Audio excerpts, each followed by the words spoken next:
যে অশ্লীলতা বেহায়াপনা এটা সবাই জানে, এটা পয়সা কাজ না। জানার পর অনেকে আনন্দ নিয়ে করছে।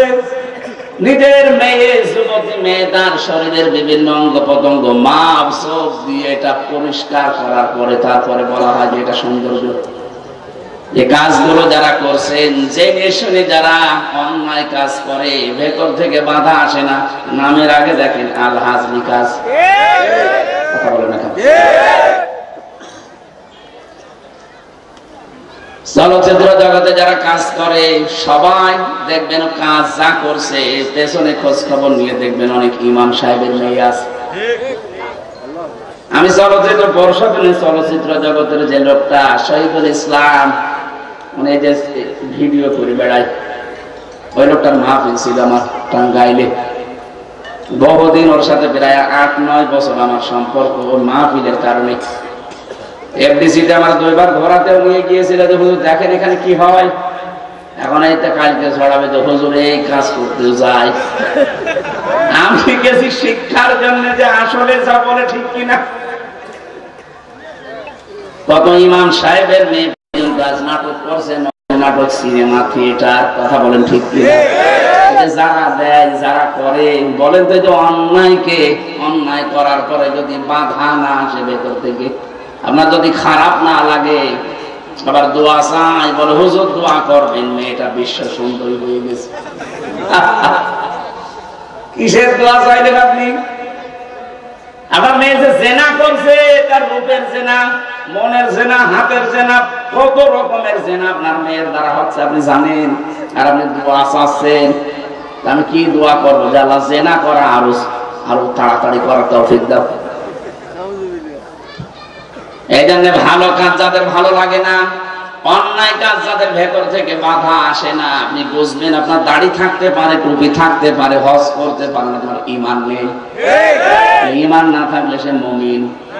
এত কাটসাট বলার পরেও যদি কেউ বলেন যে আমি বুঝি আসে না আমার, এদিকে আসে, কানের নিচে 2টা থাপ্পড় দিলে ঠিকই বুঝতে বুঝে আসে না পারে। এখন থেকে কিছু দেওয়ার আগে আপনি ভাববেন যে আমি ইমানদার কিনা। ভালো কাজ দেখলে আনন্দ লাগবে, অন্যায় দেখলে ভেতর থেকে বাধা আসবে, তাহলে আনতা মুমিন, আপনি মুমিন। আল্লাহ বলেন আমি কিনতে চাই মুমিনদের কাছ থেকে 1 নম্বরে আনফুসাহুম, তাদের জীবন, 2 নম্বরে আমওয়ালাহুম, তাদের সম্পদ, বিআন্না লাহুমুল জান্নাহ, বিনিময়ে যেটা দেব তার নাম জান্নাত। দুনিয়াতে যত কিছু বেচা কিনা হোক, 4টা বিষয় সামনে লাগে, একজন ক্রেতা, একজন বিক্রেতা, একটা মাল আর একটা মূল্য। আমি আবার বলছি, একটা জিনিস কেনা বেচায় কয়টা জিনিস লাগে? একজন ক্রেতা লাগবে, একজন বিক্রেতা লাগবে, একটা সম্পদ লাগবে আর একটা মূল্য লাগবে। এখানে সরাসরি আবার বলছি, ক্রেতাকে, বিক্রেতা মুমিন, বিক্রেতা কোন মুনাফিক না। সে মুনাফিক নামাজি হতে পারে, রোজাদার হতে পারে, হাজি হতে পারে না, তাদেরটা আল্লাহ জীবনও কিনবে না। আল্লাহ সত্যি কিনতে চান যদি কিছু, তাহলে মুমিনের কাছ থেকে, সে যত ছোট হোক আর যত বড় হোক। 2টা জিনিস আল্লাহ কিনতে চেয়েছেন। এখন বলেন তো, যে ভাই বাজারে গেল, কুমিল্লা 14 গ্রাম বাজারে যে মাছ কিনবে, পচা মাছ উনি জেনে শুনে কিনবে? বলেন কি এমন মেধা দিয়ে আল্লাহ বানিয়েছে? এতটুকু বুদ্ধি দিয়ে যদি পচা মাছ উনি কিনতে রাজি না হয়, আল্লাহ পাক বলেন তো কত বিচক্ষণ। উনি যখন কিনবে আপনার কাছ থেকে কোনো পচা মাল কিনবে, তাহলে আপনার মাল পচে যায় করে এটা আগে জানা লাগবে। আপনার জীবন যদি নষ্ট হয়ে যায়, পচে যায়, দুর্গন্ধ সৃষ্টি হয়, এরকম জীবন আল্লাহ কিনবে? আল্লাহ কিনতে চান বৈধ, টাটকা, যেটা চলে, এরকম জিনিস আল্লাহ কিনতে যাবেন। উনি যদি পচা মাছ কিনতে রাজি না হয়, আল্লাহ জীবনেও আপনার পচা সম্পদ। যেহেতু প্রথম আল্লাহ দিয়েছেন আনফুসাহুম, আমি তোর জীবন কিনতে চাই। জীবন কাকে বলে? নফসের বহুবচন আনফুস। জীবন পবিত্র করার জন্য এই পৃথিবীতে 2টা ঔষধ আছে। আমাদের জীবন পবিত্র করার জন্য শরীরটা, এটা যদি কেউ পবিত্র করতে চায়, সে যেন বারবার গোসল করে। আমি কথা বোঝাতে পারবো। আমাদের শরীরকে পবিত্র করার ঔষধ। আমরা কি মনে করি যে বারবার গোসল করলে পবিত্র হয়ে গেলাম?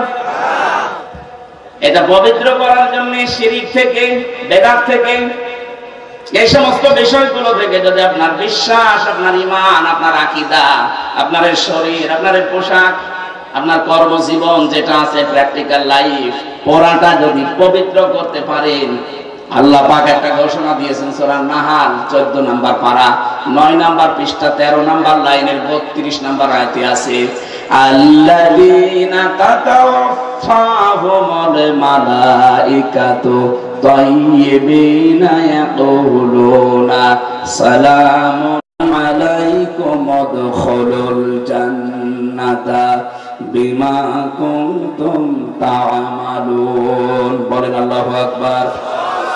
আল্লাহ পাক বলেন এরকম পবিত্র সম্পদ, পবিত্র জীবন যখন আসার খেয়ে মরণের বিছানায় পড়বে, তোমার আল্লাহর ফেরেশতা আসবে রহমতের, ডাক দিয়ে বলবে, হে আল্লাহর বান্দা, জীবনকে পবিত্র করার জন্য বহু চেষ্টা চালিয়েছো, কত হারাম ইনকাম করার সমর্থ নাগালে ছিল, এরপরও তুমি করো নাই। তোমার জীবন যেন পবিত্র থাকে, তোমার পোশাক যেন পবিত্র থাকে, তোমার ঈমান, আকীদা, বিশ্বাস এগুলো যেন পবিত্র থাকে। বহু কষ্ট করেছে দুনিয়ায়, ইয়াকুলুনা সালাম, শান্তি তোমার উপরে, উদখুলুল জান্নাহ, ওই যে প্রবেশ করো জান্নাত দেখা যাচ্ছে, বিমা কুনতুম তা'মালুন, কারণ এই কাজগুলোর প্রতিদান আল্লাহ আজকে তোমাকে দেবে। কুমিল্লাবাসী, সত্যি আমি আমার ঈমান থেকে বলছি, দুনিয়ার জীবনটা কিন্তু সত্যি সত্যি ধোঁকা। এই ধোঁকার পেছনে পড়ে অন্যের মুখে হাসি ফোটাতে গিয়ে যেন কোনো হারাম কাজে আমরা পা না বাড়াই। আর যারা বৈধ ইনকাম যতটুকু সমর্থ আছে ওইটা বাদ দিয়ে অবৈধ পথে যারা পা বাড়াচ্ছেন, কি আপনার উদ্দেশ্য বলেন তো? যা উপায় করছেন সব আপনি খেতে পারবেন? আপনার উদ্দেশ্য এগুলো দিয়ে আমার স্ত্রী, আমার ছেলে মেয়ে, আমার মা বাবা আরো বেশি আরামে থাকবে, হাসি খুশি থাকবে, আরো শান্তিতে থাকবে নাকি? বলেন বলেন, এইটাই তো আপনার উদ্দেশ্য। এই জন্য তো বাবা শাহজালাল সব হালাল করছেন। এখন যদি চোখ বন্ধ হয়ে যায়, চোখ বন্ধ হয়ে গেলে যে স্ত্রীর কারণে আপনি বৈধ অবৈধ দেখা দেখি করেননি, যদি বলা হয় আমার স্বামী মারা গেছে, খাটের উপরে আসেন, খাটের নিচে ওরে মাটি দেওয়া হবে, জীবনও আপনার বউ রাজি হবে না। মাটি দিয়ে এখানে ভোট আসবে, ওরে নিয়ে গোরস্থানে দিয়ে দেন। অথচ এই বাড়ির জন্য আপনি বৈধ অবৈধ দেখেননি।